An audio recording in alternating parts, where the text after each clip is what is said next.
Bryant. Today we're on a different set. I got different people here. You don't just see one big, bald, beautiful brother man. You see two. So I got my good buddy. He's like been a mentor to me. My kids call him Uncle, and some of you probably already recognize him. He is a author. He's an evangelist. He's a speaker. His name is Reggie Dabbs. Welcome to Frontline Faith, brother. Good to be with you today. Come on, we're going to have a good day. You know what's so funny? I was just thinking about this. You got two big bald brothers in the barber chairs.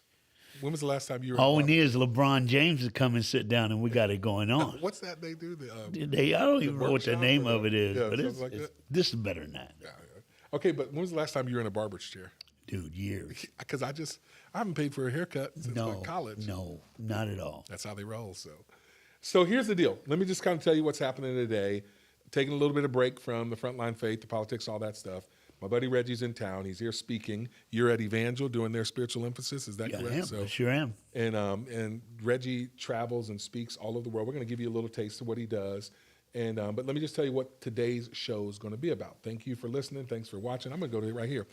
Thank you for listening. Thanks for watching, tuning in. We're a little bit late today. I told you guys this the other day because I just came from the hospital. So not in a bad way, in a good way. Our son Mason, who's been on the cancer journey, he rang the bell today to signify the end. Signifying the end of his treatment. So that was the deal there. So today we're going to talk with Reggie, talk a little bit about what he does, his message of hope that he has for our country. We need that right now. I'll give you a little bitty taste of the video from Mason and tell you a little bit about what happened with him. And then Reggie and I both will come on. Just spit this back over here. So Reggie and I will both have a conversation. We have both written books on race. What's the name of your book? It's called Black and White? Not So Black and White. Not So Black and White. So Reggie wrote a book about race, and then Angie and I wrote a book, and we're going to have a discussion because today it's coming out again. Yeah, of course. He's like, yeah. We just kind of expected that. It's never ending. And so that's kind of the deal there. So let's get it started. This is we'll have our interview. Interesting interviews.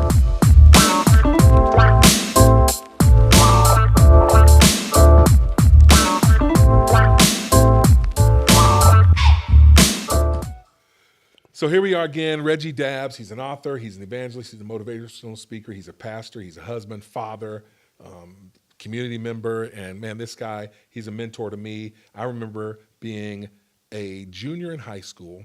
I went to Illinois youth camp, and I was kind of like, okay, Lord, what do you want me to do with my life? I'd been called into ministry before, but I just didn't know what I was going to do or how I was going to do it. Illinois youth camp, I see this dude, big, bald, black guy, a guy that looked like me. Representation's important, and I'm like, whoa. I'm seeing this guy here doing what he's doing. Okay, and I remember saying, Lord, if you can use him to do that, then my life is yours. And I remember befriending you at camp, and you just, and from there just came a friendship. And he's like, hey, I'll be around. You should look at this school called Evangel, because I wasn't going to Evangel. I was going to Western Illinois University to play football there. And he started talking to me about this school called Evangel. He's like, I come to town sometime. And he'd come to Nixa Assembly. I sure did. That's back in the day. Back in the late 80s. That's back in the day. And so, he would come there, and he's like, look, whenever you come to town, if you go to Evangel, when you come, I'll take you out to lunch. And so you said that. That was over. Because every time even when I didn't call you, you found me. I knew you were coming to town. Found me, just found me. The website was there, and I'd call him. I'd be, hey, hey, come, let's do lunch. And so Nick said to Evangel, and he's like, all right, let's meet here. I was like, oh, no, I don't have a car. I need you to come pick me up. So what would you do? I'd get the church van, come and pick this little brother up and take him to lunch. He just hung out all the time. And a lot of times it wasn't just me. No, he always had friends. I always invited people, and then of course I had to take out a loan to pay for lunch. I asked you to pay for it. That was jacked up back then. You said I left my wallet. Yeah, well, I mean, I didn't have a wallet back then. Let's be real. But so, but I owe you lunch. Okay, I'll get you lunch. Oh, but my anyway, goodness. we're gonna talk with Reggie about what he does. But before we do that, I want to show you a little clip about what he does. This is the introduction to Reggie Dabbs. Or maybe, yeah, there we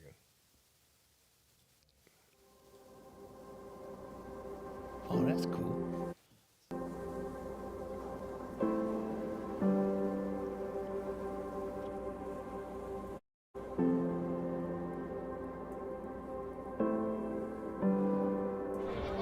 I'm usually within eye shot of seeing the gymnasium fill up, the auditorium fill up. See, there's a kid that's going to sit right here. It's going to sit right here. It may be a boy, it may be a girl. They may have a mom and dad that love them. They may just live with their mom or just their dad, or maybe one of their parents died of cancer, or maybe they're in an abusive situation. Maybe they wish they didn't wake up this morning. My job with my words is to come sit by this kid and to tell him you can make it, to tell her you love, to let them know that tomorrow holds the answer to the problem that they're facing today. My job is to love your kids just the way they are.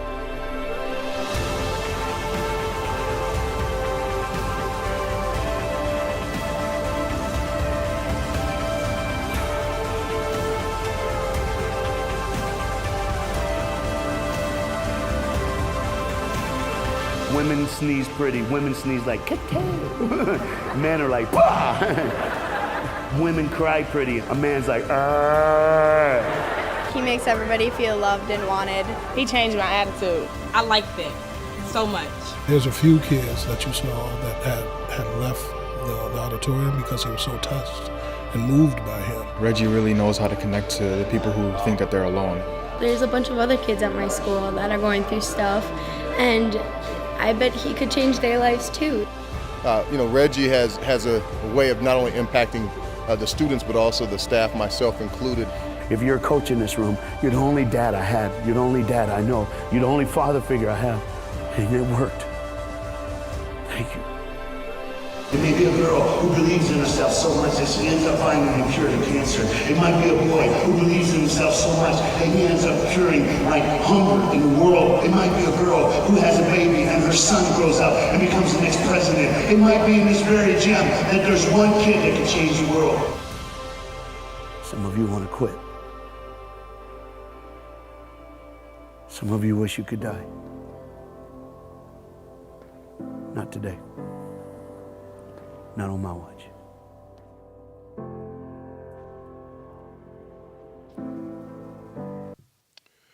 So, man, that's powerful what you do. It's every day is an adventure and a journey, and I'm thankful.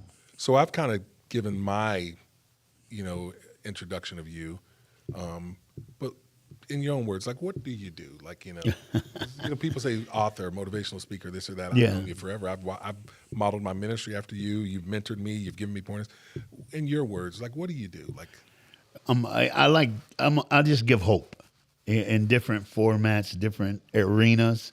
I never dreamed that my arenas would switch or change, but you can be in church on a weekend, church on a Wednesday, but Monday, Tuesday, Wednesday, Thursday, Friday, you're in a public school where you can't say the name of Jesus, but you can bring hope.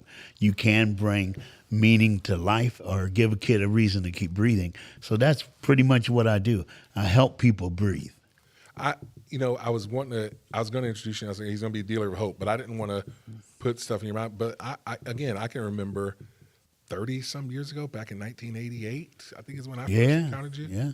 And I remember like, man, Lord, okay, if you can use, because I was called in the ministry when I was 12. Yeah. And now I'm 18, wondering how I'm going to do what God's called me to do. I'm like, okay, Lord, if you can use me to do that, then my life is yours. And I mean, God's used me. I mean, a lot of my people know what just the stuff that we've been able to do, our ministry. And it's, it's not a comparison, but I mean, it's not even a drop in the bucket of the stuff that you're doing. The people, like I've been out with you before. I've seen you. I've brought you in when I've been pastoring places. And I kind of want to, a lot of people know you, but for those that don't, let's kind of break this down a little bit, okay? So, No problem.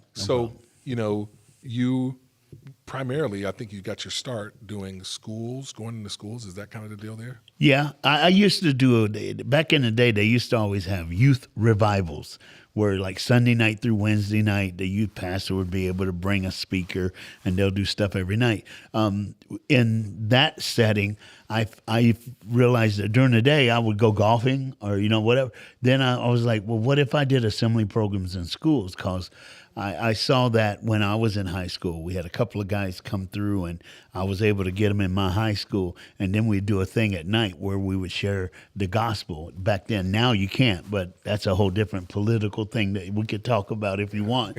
But back then, we were able to invite kids to a night rally, tell them about Jesus, they get saved, and the rest is history. What year was this? That was 86, 87, 88, all the way to 99, 2000. That was, I think that's the last time that we were able to do the come back to Jesus thing at night. Wow. And now, but then we've decided, and it's almost like anything, you either die or you adapt. And a lot of people take adapting as some kind of bad thing.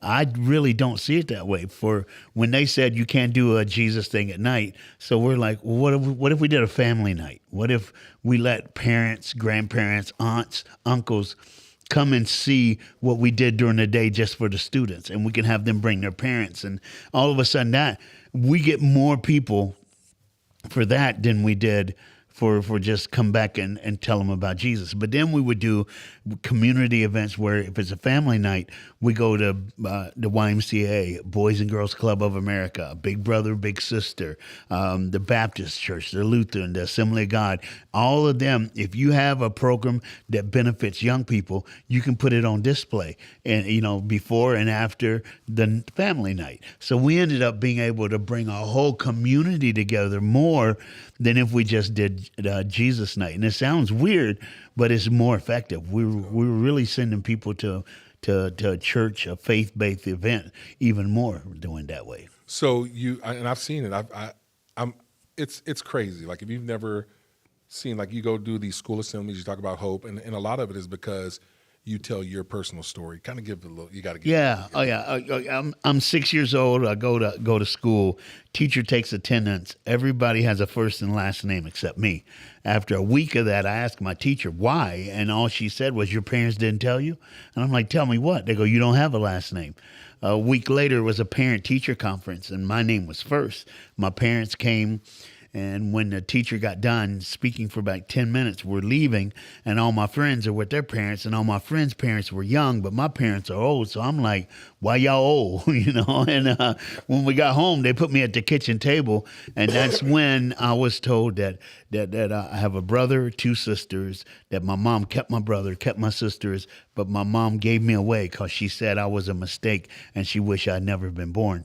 But the people who raised me, my mom's favorite teacher at school was my foster care mom. So she took care of me my whole life. Her husband was a school janitor. They taught me everything I know, and then they also taught me faith. So I grew up, I tell young people all the time, my past is my history, but my future is my destiny. As long as you're breathing, there's hope. All you have to do is just keep breathing, no matter what you're going through. Yeah. And the thing about hope is it's universal. I mean, obviously, because you're Christian, you're a pastor, your hope is in Jesus Christ, but you connect with the world. That's the thing I've always liked about your ministry. I've seen you go into schools, you've been in jails, prisons, group homes, you've been everywhere. Yeah. And within no time, you got the crowd eating out of your hand. Part of that's because you play a little bit of music over there. Yeah. A little saxophone action. You can't sing at all, but no, not at all, man. No. But there's been places where you've been, and then I go, and they go, "Are you gonna sing for us?" I go, "No, my throat hurts." Go, "Oh, I love it when you sing," and I know they're talking about you, but it's okay. Yeah. It's all right. Okay, I'm gonna tell you this now. I've known Reggie for the longest time. We are good friends. He's a mentor to me. He was pastoring a church down in Florida. and we're looking for a place of ministry. He's like, hey, we got an opening down here. And so we moved to Florida because Reggie's there. And every single Sunday, without fail, everybody's like asking me, Reggie, I'm like, no, I'm not ready. Oh, you're not. They confuse me and him. Now, obviously, he's like, are you 22 or 24 years older than me? Dude, I think there's a glitch in the system. What the heck, man? You're 10 years Dude, what old are you? How old are you? 52. Yeah. Oh, 10. I'm 51. You're, No, look at that I'm camera. 61. Exactly. I was going to say, you got 9. I'm only 9 years older than you. And then, Dude, you just had to get that in, didn't you? Yeah, of course. But black don't crack. Okay, now, but everybody confuses us when we were down in Florida, Fort Myers at church. Now, Yeah. and I learned That's because I look young. Maybe so. Black don't crack. But I give people a pass because, and I'm going to tell the story about Angie. Remember we were at your house for, what was it, like Easter dinner or Thanksgiving? You used to come to my house all the time. Wednesday night, you drop the kids off and come eat wings. After church? And then show up like it was no big deal, dude. But so there's one time we're at their house for a meal. There's a few couples over there, and I was in the bathroom. I come out of the bathroom, and I see Angie come walking up behind Reggie, and she puts her hand on his back, and she starts rubbing it, and Reggie gives us this like, what are you doing? And she's like, oh, she screamed, dude. She went, oh, no, I'm sorry. And I was like, dang, if my own wife can confuse it, anybody can. So we were at the hospital today. Your sister came in. Alex, I'm so sorry. She went, oh, my God. It was funny. Okay, I don't even know. I'm better looking, though. I said it first. It's over. Go ahead. What's the next question? That's good. But I've seen, you get people eat out of your hands, like because you want to get the crowd on your side, and so you play the sax. You use what God's given you to. All these things are to get the opportunity to present your message. Is that kind of what the deal is? Absolutely, absolutely. Music, humor, it all comes together, and it's like music, humor, my personal story. I think that's the key. When if a speaker is able to be vulnerable and share something personal, it changes everything. Yeah. So you're in town now. You're speaking at Evangel University Spiritual Emphasis. Spiritual Emphasis Week. Yeah. Had a service yesterday. Their chapel. How'd that go? It went really well, and it's cool because I haven't been in that chapel on that campus since 1999. Is that the year you got kicked out of Evangel? That's 1999. No. Okay. Why you have to? I'm just kidding. You didn't get kicked out of yeah, I did. But that was like 1985. I ain't got no shame. It's all a journey. Everything's a journey. There's hope for everybody. Reggie got kicked out. You can get back in there too. Dude, he's got this personal list of things I will bring out on this podcast. And you're just checking them off, aren't you? Just checking them off. It's all good. No, but I did. It was a great day. I got emails from kids, Instagram messages thanking me for coming, saying they can't wait. And I'll do tonight, and then tomorrow morning I'll do chapel. So Evangel only give you, 25, 30 minutes to speak, whatever? Yeah. And you went in direct, and I mean, you got, 12, 1,500 kids in there. It's packed, the balcony's packed. And you give your message. The one thing that I know about you is not only do you have the right message, you got to be one of the best communicators I've ever personally heard. I've heard you speak how many times? 200, 300 times? Dude, more than that. I know your stories. I know it all. But every time, even me, and I'm a communicator for a living, it moves me. And I remember once when you were coaching me, you're like, okay, here's the deal. Obviously, you give them the message of Jesus. You don't try to water it down. But I remember you telling me you got to make every message. You try to make them laugh, try to make them cry. You got to make them mad. Then you got to leave them out there charging up, ready to go, to move. And really to take them on a ride, a journey. And you do that, and you do it masterfully. Yesterday, within just 20, 25 minutes, you give them a message. It's obviously Bible-based. But then 75, 80, 90 kids at the altar? Like how? Why? Well, the main thing is that, you got to keep the main thing the main thing. And in a setting like that, all I can do is just point people to Jesus, point them to the cross, especially, when you're 18 to 24 years old and you're trying to pay a bill, you're trying to get your education, you're trying to make a grade. And while all this is happening, bad things are happening at home. You haven't heard from your parents in about 2 months. You just came home back from Christmas and it was horrible. You're wondering if mom and dad are going to still be together. You hurt. And that meant church. And in the middle of a Wednesday morning to give kids hope and say, hey, look, if you're hurting today, I just want to pray for you. And I believe that, prayer is a spiritual thing. I believe if you physically move, it's a physical thing. But if you do a spiritual and a physical thing at the right moment, it opens up the door for supernatural to happen in your situation, in your life, and in the people around you. So that's my job, especially in the evangel. I mean, I'm going to say that again. You said, because I'm hearing you say that yesterday, prayer is spiritual, and then moving is physical, and that's something that we have to do. Like I was reading Exodus, I think it's 13 the other day, and the people cried out, and God's like, "Why are you crying? Get moving. Let's go." God's doing his part. He's like, "I'm done my part. You've already said it. I've heard you. Now get moving. Start walking." And then that was the supernatural. That's what it reminded me of when you said that. So dude, that's true. Prayer is a spiritual thing. Moving is a physical thing. And that opens the door for supernatural. So, you've been doing this for a long time. And I mean, what 39. What motivates you to keep going? Oh, the next kid, the next person. That wherever I'm at next week, I'm in Lubbock, Texas. And then I'm in New Orleans for a day. Somebody in the room needs to hear hope. And I get to be the one to give it to them. So that keeps me going. So I think you got your start with Dave Reaver. I was doing it before that. Were you doing it I was on my own okay, then. So. Like when you met me, I was just on my own. Okay, yeah. I didn't go to Dave Reaver till 99. Okay, so. No, 89. 89, so. Yeah. But you and him, and I mean, he has done school assemblies, but it's not a competition or anything, but I mean, yeah. I think every year you're in front of the most students of any speaker. Yeah. Like, how many people? 1.5 million public school students a year. I mean, and not only here, but all over? Around the world, yeah. And it's crazy. Around in other parts of like South America, Brazil, Argentina, and a lot of those countries, what they do is they're like, they'll like take 10, 12, 15 schools, put them in a soccer stadium, and just turn on the microphone, put me in the middle and say, go. And they'll do one in the morning, one in the afternoon. So at 10 o'clock in the morning, I'm doing one show. At 1:30, I'm doing another one. And that's about 100,000 kids when it's over. Dang. That's how those numbers grow. Or now here, I'll do like 6 or 7 a day. And we just go from one school to another, just keep moving. I remember I brought you to St. Louis, I don't know, 10 or so years ago. Mm-hmm. We did 14 schools in like 3 days, something crazy. Dude, that was great. We had a couple of days that were really good. Yeah. And then so you're going into schools, you're talking with the kids, you're giving them hope there. Let's talk about and I've seen these kids responding. I remember we were in St. Louis a couple years ago.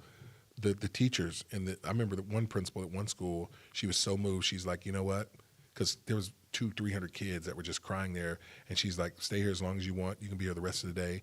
And they're begging you to stay long. I remember we had to send the team ahead to go and start doing stuff so you can stay and minister to those kids. Par for the course, or is that super? I mean, is that no, that's about right. That is about right.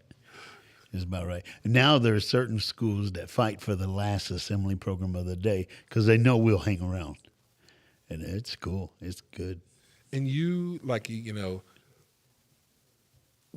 how do you find the emotional and the spiritual capacity to almost carry that load? You know what I mean? Like, how do you do it? Like, you got all these kids coming to you with their tears, they're crying. You identify with them.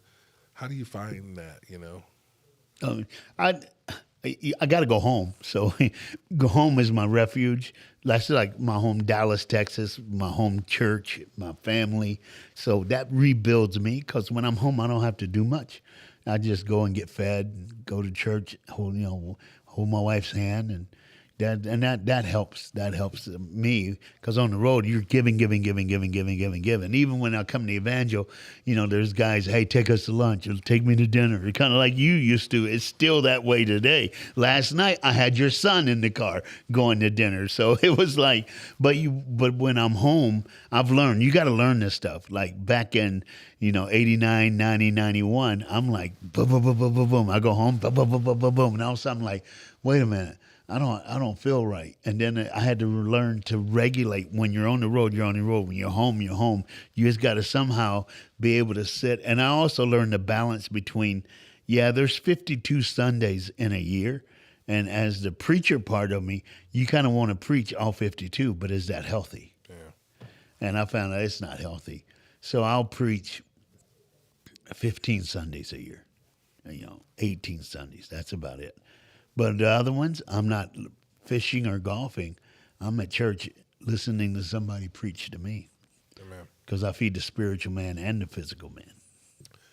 It's a sacrifice, though. I mean, I've seen it. Oh, yeah, it is. Oh, yeah. On the road, hundreds of nights. Yeah. I don't know how many of you even count them. But I look at it, though. Think about it. Like, you got two football teams that's made it all the way to the Super Bowl, all right? But what a lot of people don't know is they started last April.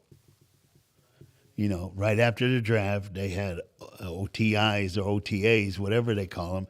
And last April, they started. And now it's February when they end, and they'll start again. So literally all they have is the end of February, all of March. And in April, you start again. So you really only have 1 month, 4 weeks to do what you got to do. And they're doing that for a game. We're doing that for a man's soul. Yeah. So you got to balance it, but yet and still. And you got to have a family that understands. You got to have, you got kids that understand. And you've done this too. You take them with you every now and then, just let them see what you're doing. So when they can't go, they're at home going, oh, Dad's not home, but he's doing his job. He's doing what we got to do. Yeah, well, I mean, you've been married and you got a son. Michelle's been putting up with you for how many years now? Next week, 34. 34 years. Yeah. She's been putting up with you for a while. I know. Yeah, and Michelle's awesome. That's the lovely wife. And Dominic is your son, good kid. What's he doing now? He's an aeronautical engineer. That's impressive. Pretty much, yeah. He makes more money than me. You know what's crazy? He's never asked me for money since college. Now in college, phone's ringing. I mean, it's just like, hello, awesome. How much? I didn't even say hello, son. I was like, how much? Didn't he? Did he just call Michelle my mommy? Because that's what my kids did. Dude, I'm seriously, absolutely. But he's good. He's doing really well. That's awesome. Well, we're gonna stick around. I got more stuff I want to talk with you about. Out. But we're talking with Reggie Dabbs. He is an evangelist, motivational speaker, school speaker, pastor, author, all that good stuff. Let's do this. Planet 417 is our network sponsor. They sponsor us. We're going to get a little clip from them, and we'll get back. I'm going to tell you about Mason. We'll go into that, show you a little video from there. Reggie was there.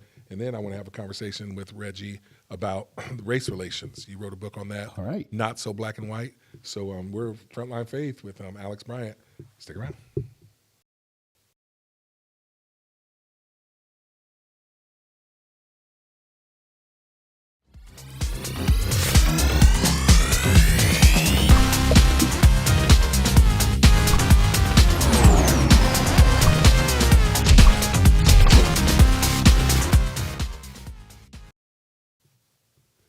All right, that's Planet 417. We're here with Reggie Dabbs.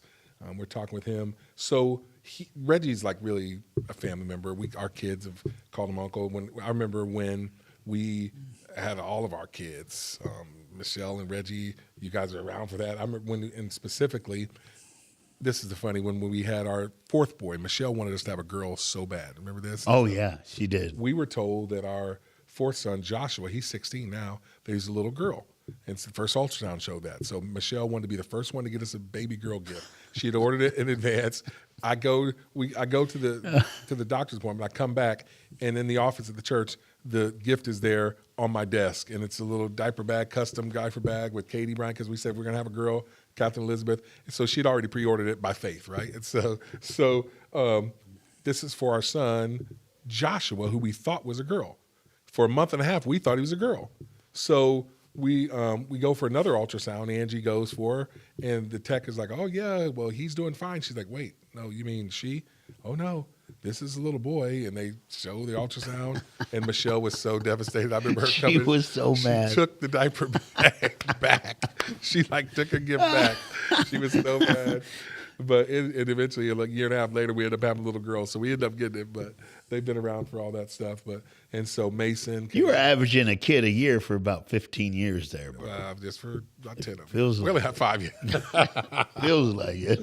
But Aunt Reggie and Michelle likes to spoil the kids, so they know if they just hint around about something. Michael was telling the story yesterday. Like, I remember I just kind of said, I like that video game right there. and All of a sudden, by nightfall, it was there. she'd show up at our house. Like, my nephew said he wanted something, so I'm just giving it to him. I'm like, what is this? I used to hint around about wanting a new golf club. I don't remember ever. Nah, ain't gonna happen. She don't like you. Oh. She likes your kids though, and your wife, but you not much. Is that true, Michelle? It's true. You don't even have to look in the camera for that one. Ouch. That hurts. That hurts. Okay, but so Reggie came over. Mason was like, hey, he knew that Uncle Reggie was in town and sent him a message. Hey, I'd love to have you there. No, tell him the truth. You FaceTime me, and I go, what's up? And he's like, Uncle Reggie, I get to ring the bell tomorrow. You coming? And I'm like, yeah, I'll be there. What the heck? How can you say no? That's facts. Right? But it was good. It was So let's, we got a little video from that, just so you guys know. Mason, he's been cancer-free for about 2 years. April 29th, 2022, diagnosed with T-cell leukemia. We're St. Jude's family. I mean, they found a mass the size of my fist in his chest. They shrunk that down with chemo and with steroids. And because it's leukemia, it can get in your blood, so they keep doing the lumbar punctures, which are spinal taps, like once every 5 or 6 weeks. They'd cut him open, and when they'd want to make sure that there's no chemo in the spine, and then they'd infuse it with a heavy dose of chemo. So, and he has a port that's in his chest, and a couple times a month for each week he'd go there, and they do the chemo through that, and then sometimes it's just pills. So, but it's been 120 weeks, and today he was able to ring the bell. We had a little party for him, all the doctors and stuff, and the nurses. And so show this little video so that people can see. No more chemo for you. No more chemo for you. No more chemo for Mason. No more chemo for you.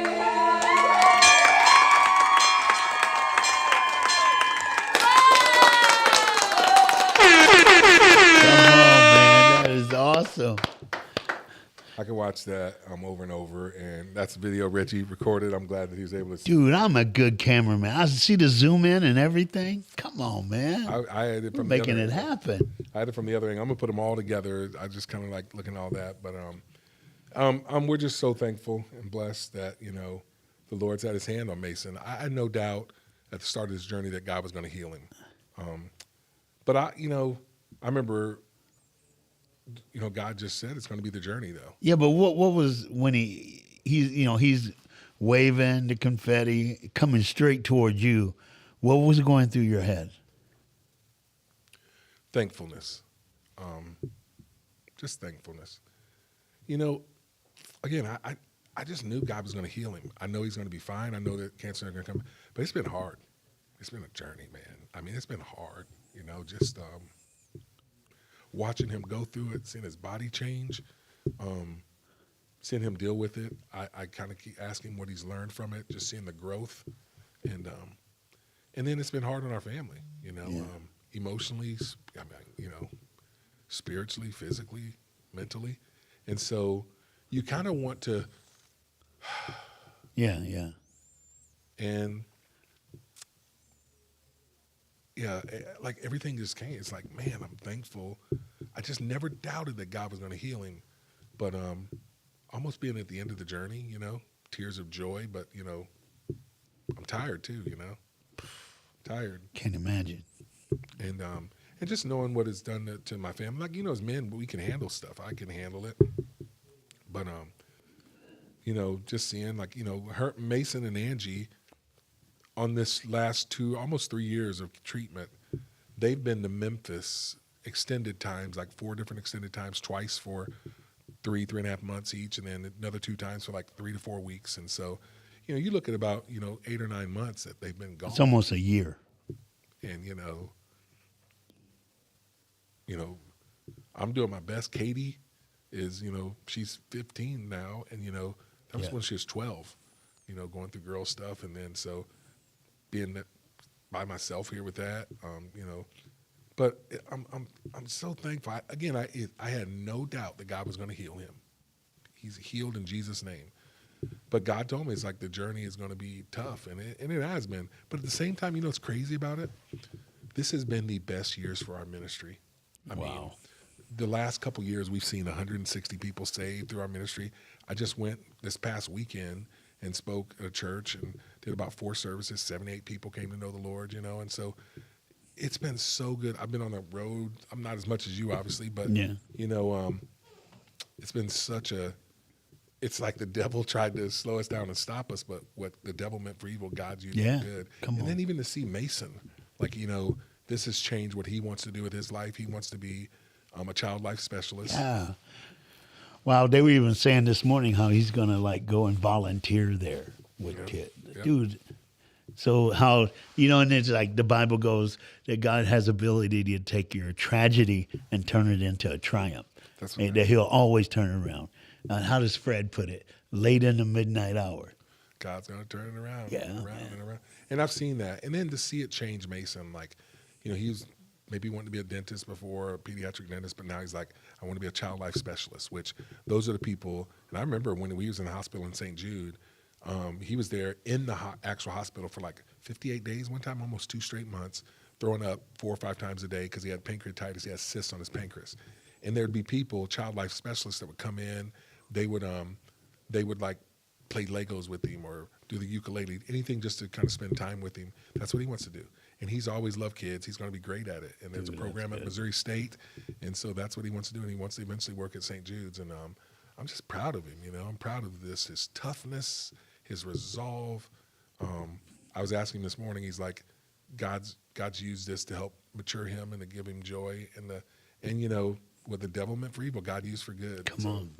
I'm thankful, man. I'm thankful for that. So, well, dude, thanks for sharing that. That's wonderful. So, I need a little. I'm gonna get my eyes clear. Play our Frontline Faith with Pastor Alex. Do our other open video, and we'll be back in just about 30 seconds. That's the deal.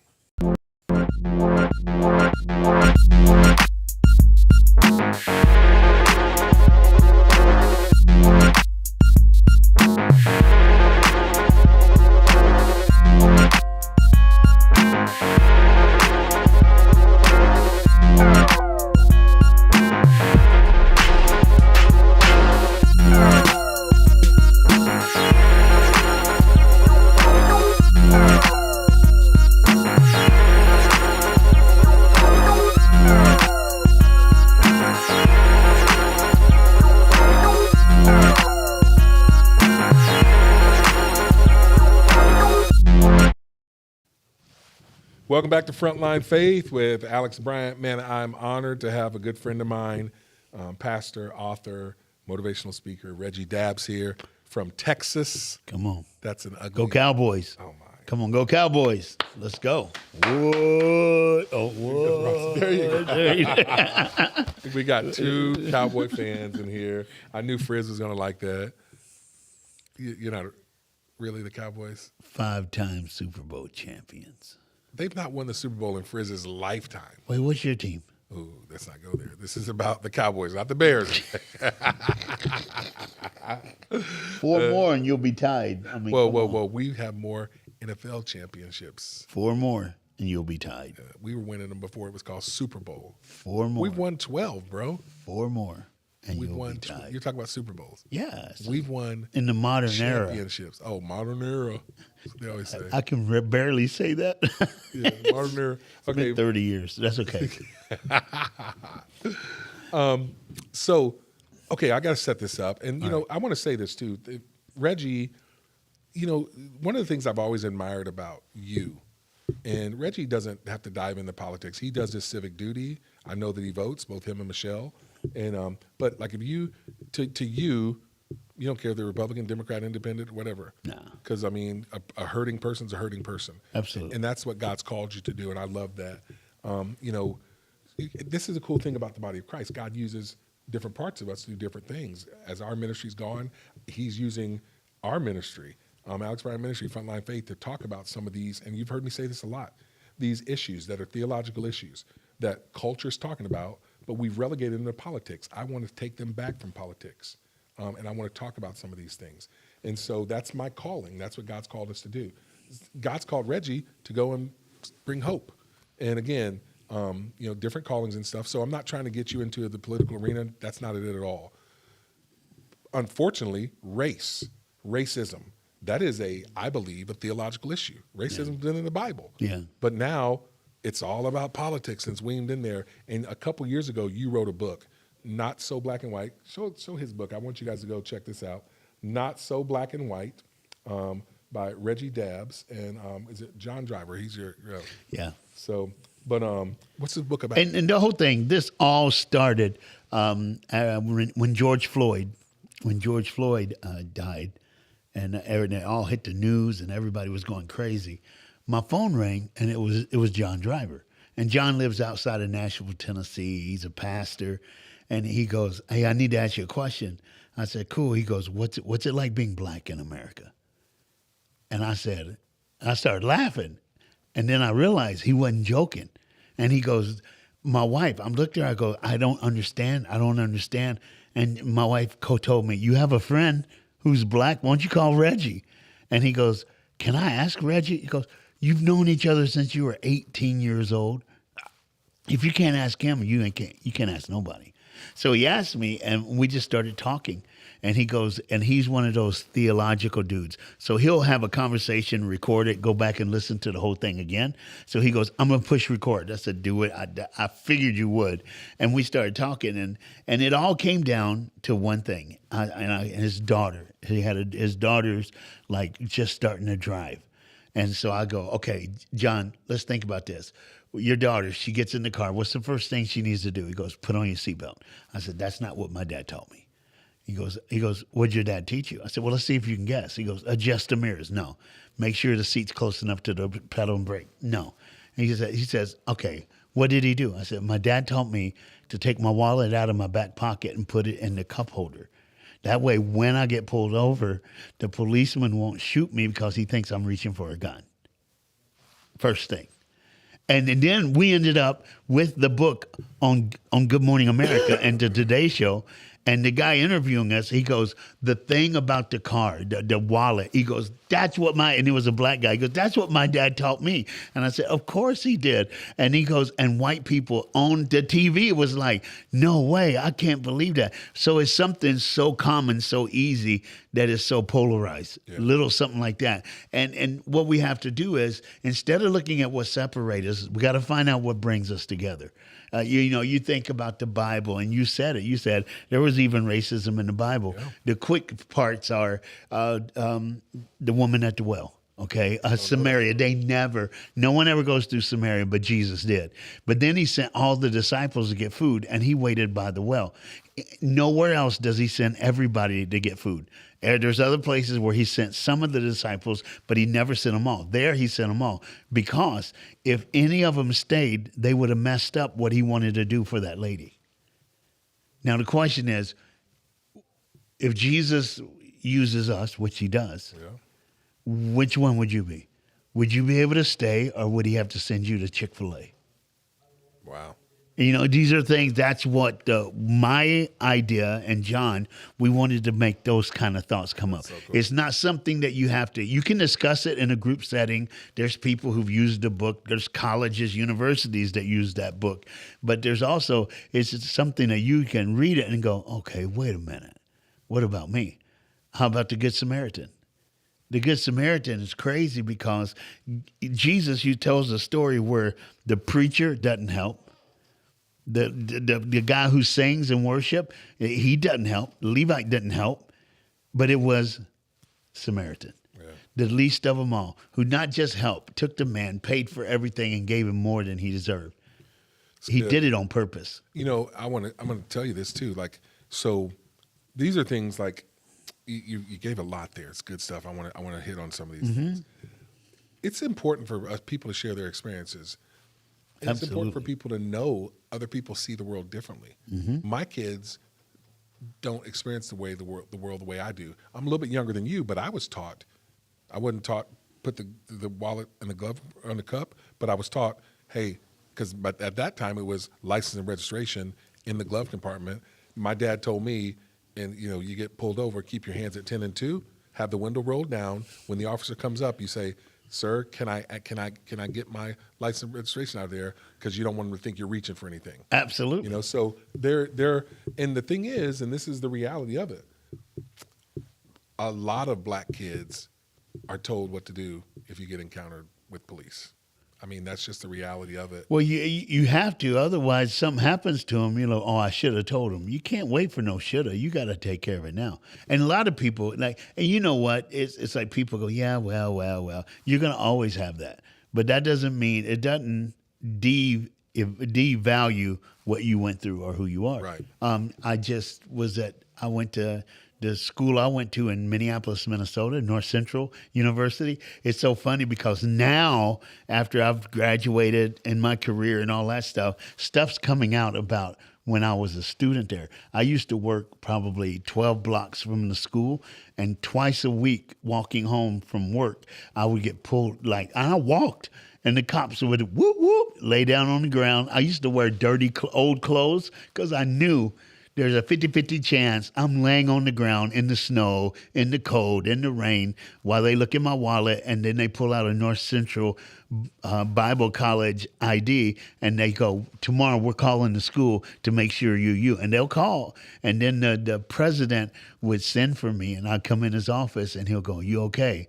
And he even said, should I have a couple of students walk with you? They'll just meet you halfway. And I went, no, I'm all right. I said, they're not going to hurt me. They just want to make sure I'm me. And one time I went to that happened. I know they call me to the principal's office. I go through, and his secretary, her name's Lisa. And I looked at Lisa, and she's weeping. And she gets up and hugs me, and she goes, I am so sorry you have to go through that. And I'm like, excuse me? I said, no, I'm fine. It's all right, Lisa. It's all right. Then I go in. The president of the university, tears in his eyes. He goes, I'm sorry you got to go through this. These are white people. Yeah, these are all white people. And you know what it taught me? What? There's good white people out there. Yeah.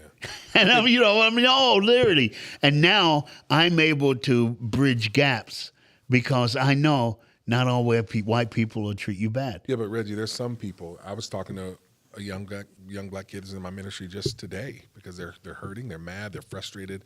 Trump's a racist. How can you like a racist? Da da da da. And they would look at that and go, "Why aren't you mad at white people? Why did you take that?" Because I get this all the time. Yeah. How do you tell a story with a smile on your face and brush it off? How do you do that? My past is my history, but my future is my destiny. See, that's the thing that. But see, I had to have that to become who I am today.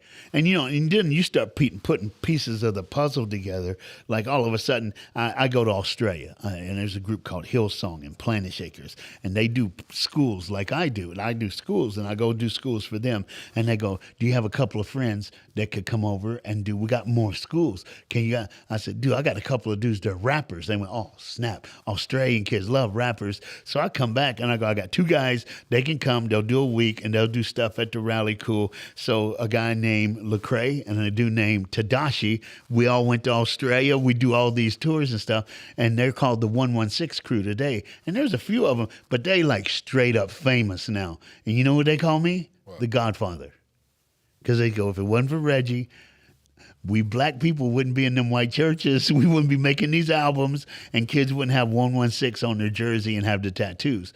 But what happened? I had to let yesterday go so that all of us could have a future tomorrow. See, and that's the thing. Like, it's some people, because I also wrote a book about race. This book, it's called Let's Start Again. My wife and I wrote this book, Let's Start Again. It's a biracial couple's view on race, racial ignorance, and it's racial very sensitivity. Good. And you gave us you endorsed this sort of, you gave us a very shout out. Good. And I brought it up because you and I have done this where I talk about in that book how race hits us emotionally, spiritually, physically, intellectually, socially, and it's hard to process. And I even talk about how dealing with racism is like walking through the steps of grief. Like if somebody's to walk in this room, if they're to walk in this room right now and be like, what are those two big ends up there? First I'd be like, did he just say what he said? It'd be like a denial. It'd be shock, right? When somebody dies, you're shocked at first, like, I just talked to them. I can't believe that just happened. And then it's like, no, that didn't happen. Then it's denial. Denial. And then you get to the point of where it's like, you're angry and you're mad, you're frustrated. These are dealing through the stages of grief. There's like 7 of them now. I think that when it comes to matters of race, most people, victims of racism, they're stuck in that anger stage. Yeah. And we have to get to the point to where we accept it, we start working through and get to hope. And that's what you do. You're a dealer in hope. Because if you have somebody that dies, and you may take your time to grieve. Some people take shorter, some people take longer, but you got to keep working through the stages. You can't get stuck at anger, at bitterness, because that's what it'll turn into. Yeah. Because you'll never get to hope. And that's where a lot of people are with racism, I believe, in America. That's good. And then when you think about this, like you were talking about the story of the Samaritans, Jesus dealing with the woman at the well, the Samaritan.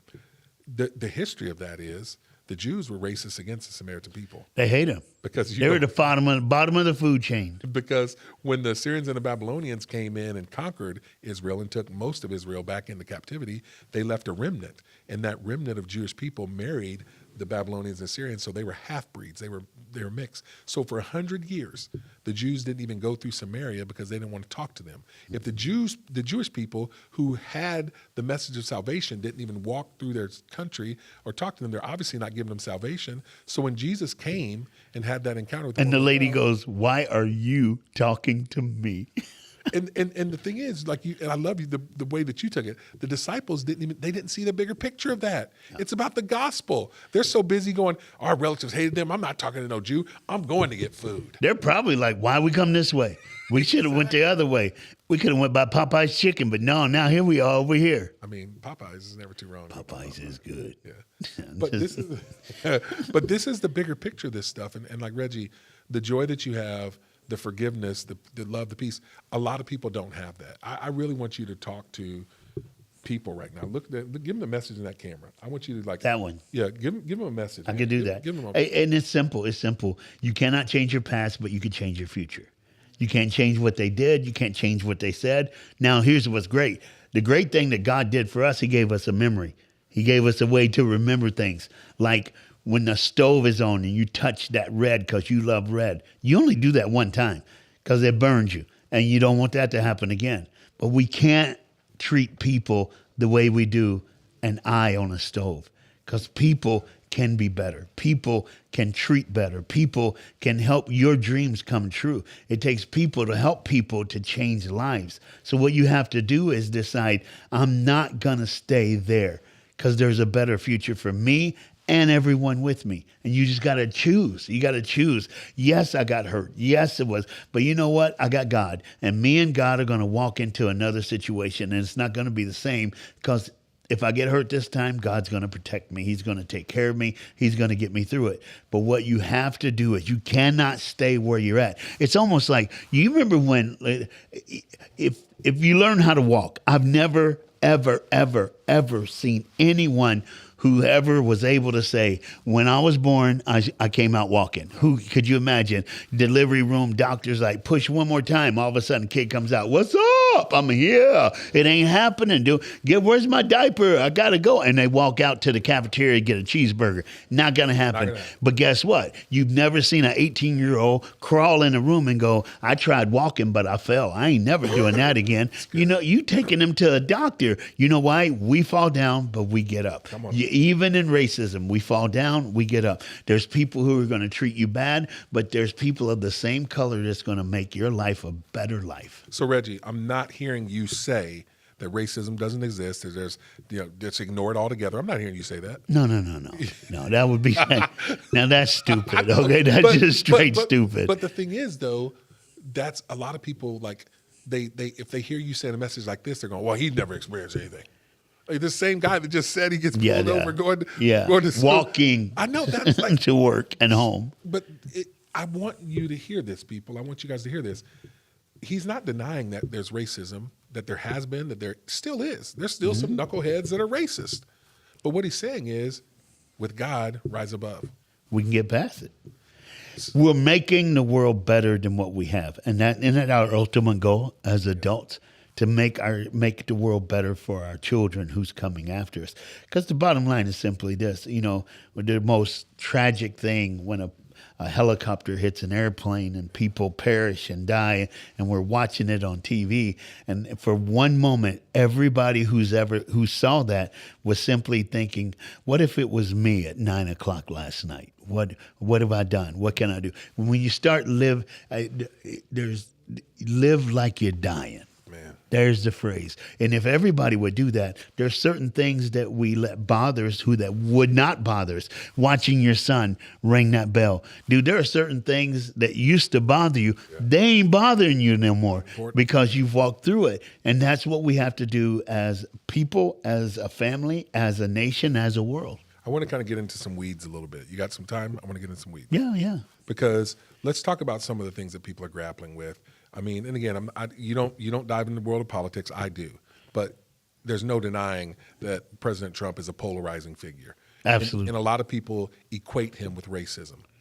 I don't necessarily, but let's just say somebody does or they don't. How can we as Christians? I guess my question is, why are Christians allowing politics to frame how we look at and view each other? Other believers and even non-Christian people. I mean, what's your message for that? To be honest, I would blame pastors, and I'm a pastor, that somehow we let politics get too close to the gospel of Jesus Christ. And once you do that, the devil's always looking for a foothold. Whatever he could step in and take and just throw up, he's going to throw it up just to mess people up. And he did that in the last, 16, 20 years. He's done that. He used the pulpit, the platform on a stage, and what people say or don't say, and how they put this person with the Bible and that person is against the Bible, and they've done that. But here's the bottom line. The bottom line is, and I'll tell you what my dad told me. My dad looked at me one day and he goes, "Well, there's the president." Right after the election, he goes, "That is our president." And I went, "Even if you didn't vote for him?" He goes, "We are the United States of America." Yeah. He goes, "There's a reason why they put United in the front. So whether we act like it or not, we're still the United States of America." And we believe in that election. Yeah. We believe that whoever that is. And, you think about like 4 years ago when the election happened, it was rigged. It was what? But guess what? The last 4 years, Joe Biden was still President Joe Biden. Hello? And now here we are. And guess what? He's President Donald Trump. He's going to be President Donald Trump for the next 3.5 more years. You know what? The sun will rise and the sun will set. And you know what? Tomorrow, it'll do it again. But we just got to decide how we're going to live that 24 hours. I love that. I see that there's a large group of people who are getting distant. It's like we've made Trump bigger than what he needs to be or should be, either side. Yeah. Love him or hate him, whatever. Instead, he is a man. He's a flawed man, but he's the president. Same with Joe Biden. But and I get the whole call. We don't want our church to become to fall into nationalism, which is God loves our country more than he loves all other countries. God's fighting for America. That's truly not the case. I mean, I get the history of it. That's how Hitler went and got the Jewish people to be on his side, or the German people to be on his side to go against the Jews. God loves our country. God's fighting for us. God wants us to have a cleansing of an Aryan nation. I get that whole nationalism, and there are some that do that, but I think it's a mistake for one side to think that if you vote for somebody, then you're into nationalism, or the other side to look at if you vote for that person, then you're into killing babies. You're not a Christian. It's like we can't do that to each other. Oh no, not at all. Because see, a lot of it's so different. Families are different. The color of your skin is different. Yeah. I mean, growing up, every black person was a Democrat. Absolutely. That's just the bottom line. It's you're Baptist. Oh, yeah. Dude, you're Baptist and you're a Democrat. And I look at it and you're like, whoa, no, you can't be doing that. Look at what that. And I'm like, wait a minute. No, that's not the way what happened? It's like, what happened? But the bottom line now is we have to do like the way I do schools. It's got to develop. You got to be able to develop. You got to be able to adjust. You got to be able to.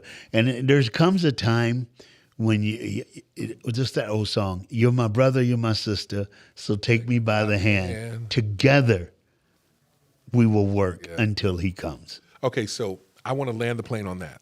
There's one other thing I want to touch on before we do, and then we're going to kind of get to that point of unity, because we have to have people that are like, there's some issues that need to be discussed. I mean, like, you look at things like these issues that we're having that are... Well, right now, give Trump 2 more weeks and all those issues will be taken care of. He's knocking them down. That's done. He's just making it happen, bro. His pen is going to run out of ink. I'm just saying, man. That's so funny. But this is where I'm at, and this is why I want you to see. I want you guys to hear me on this one. This is one of the reasons why I want to do this podcast, Frontline Faith with Alex Bryant, because I want to talk about some of these issues. I think a lot of them are theological issues. When I was running for Congress, I came up with 7 issues. I call them the pastor's pledge. Life is given to us by God. So I'm not saying I'm pro-life or pro-choice. I'm for life. I think that we need to take these things out of the political arena and bring them back to the theological arena, because society's talking about them. We talk about marriage between a man and a woman. Being a police and military is a sacred calling. There is freedom from addiction. There's 7 things, and I give you scriptures to back up what I'm talking about. So I think that we need scriptural, theological teaching on these things. That's why I feel called to do Frontline Faith. So I want to say that.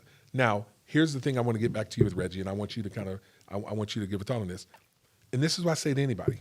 I'm giving you my perspective based on when I read the Bible, based on the way that I think that the Bible tells me. I'm not claiming that I'm right on everything. I could be wrong. I could miss the mark. If I am, can you still love a brother? You should. You have to. Listen, last thing I want to do is get to heaven and have to wear a name badge.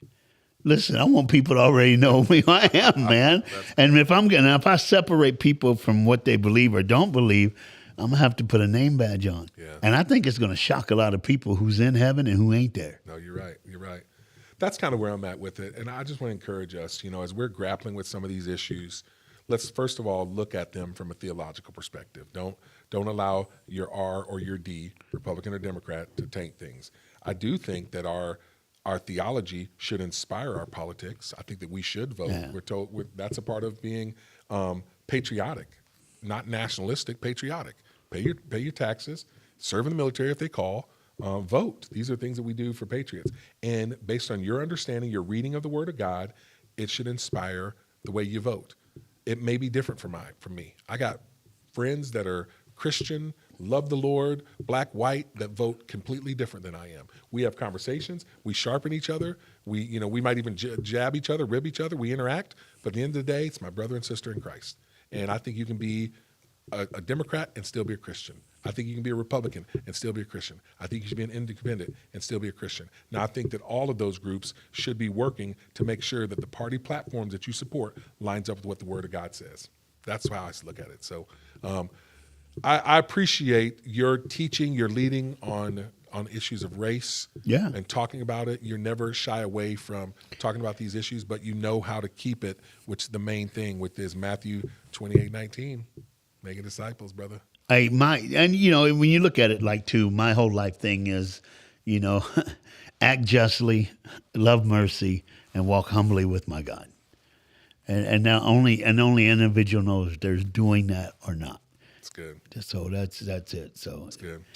Well, this is Frontline Faith with Alex Bryant. We got Pastor Reggie Dabbs. Pastor, I'm going to ask you we're going to leave on a word of hope, okay? That's how we're going to end this one. Right, I'd love to do this one. I'm going to have you do that in a second. But, hey, thank you guys for watching today. I know it was a little bit later today. You know why? You got to see the video with Mason and everything. Ding, ding. Yeah, it's been an honor having you here. My good friend Reggie, mentor, one of the inspirations, helped me along the way. Gave me starts, chance to speak on the stage when I didn't know what I was doing. I remember one of the first times you put me in front of a school, bombed, like nobody's business. We took care of it. They don't remember. It's all right. Those kids are all right. I'm up there thinking I'm funny, making them laugh, and I hear crickets. And then within 25 seconds, they're all laughing at Reggie. I'm like, oof, I blew that one. But anyway, if there's hope for me, there can be hope for everybody. But Pastor Reggie, it's been great having you here. Give them a word of hope in that camera. All right, let me. I'm gonna try to get this in quickly. I don't want to hold up your time or anything, but here it is. Here's the phrase. I'll do it 2 times. The move that you're afraid to make could be the one that changes everything. Here it is. The move you're afraid to make could be the one changes everything. We got to go way back in time. World War I. There's a man by the name of John Blanchard. He gets drafted. He goes to Florida, does boot camp, special training. It's Friday. On Monday night, he's getting on a boat to go over and fight in a war that he doesn't want to fight in, World War I. His CO, the guy who trained him, looked at him on Friday and said, you need to go to the library. They'll give you 2 books to take overseas with you. Any 2 books. Just go pick it out, and they're awesome. So he went. He saw a book. It was leather bound. That's old, Alex. That's an old book when it's leather bound. He grabbed it. He sat down and started reading it, and he got so caught up in this book that the librarian came, tapped him on the shoulder and said, we close in 5 minutes. He wasn't enthralled with the words that the author wrote, but someone had rented that book and wrote notes in the margin all throughout the whole book. And he was reading what they wrote. And he looked at the librarian and goes, is there any way to find out who had this book, who wrote in the margins? She goes, I can try to find out, but you have to come back Monday. He goes, I don't leave till Monday night. I'll come back Monday. So, and I want this book, but I'll come back Monday. When he came back on Monday, that lady gave him the name and the address of the lady who wrote in the margin. Her name was Hollis. Nowadays, they would not do that. No. They give you somebody's address now. Your bank account will be empty by 12:05. I'm just saying. So what did he do? His last day before going to World War I, he wrote a letter to Hollis asking her if she would be his pen pal while he fought for America in a war. And a month later, he gave her the address where he can get his mail. He got his first letter from Hollis. And they wrote back and forth, back and forth. 14 months, they wrote back and forth. On month 12, he took a picture of himself in his army uniform, sent it to her and said, I think this war is ending. I'm going to come to New York and I want to meet you face to face. He got a letter back. No picture. And she said, I don't want to ruin what we have, but here's what I'll do. When you get back, you tell me the day that you're coming to New York. I'll meet you at Grand Central Station at 7 p.m. I'll be the lady with a rose on my lapel. That's how you'll know who I am. That day finally came. He got there at 4 p.m. He couldn't wait till he got ready.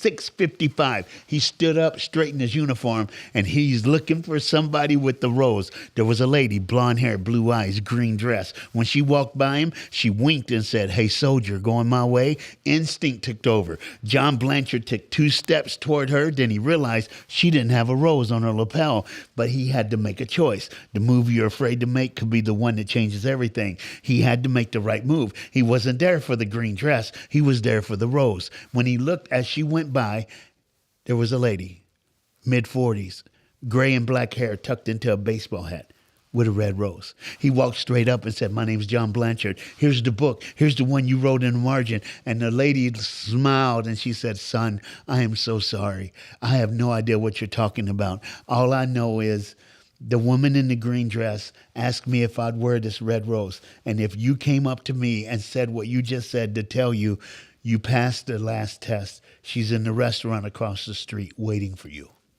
Wow. Watch. The move he could have made would have lost everything. The move he should have made was the best move ever. Because guess what? He went across the street and it started. 59 years of marriage. Wow. 9 kids, 29 grandkids. The move you're afraid to make is the one that changes everything. Wow. Make the right move. There it is.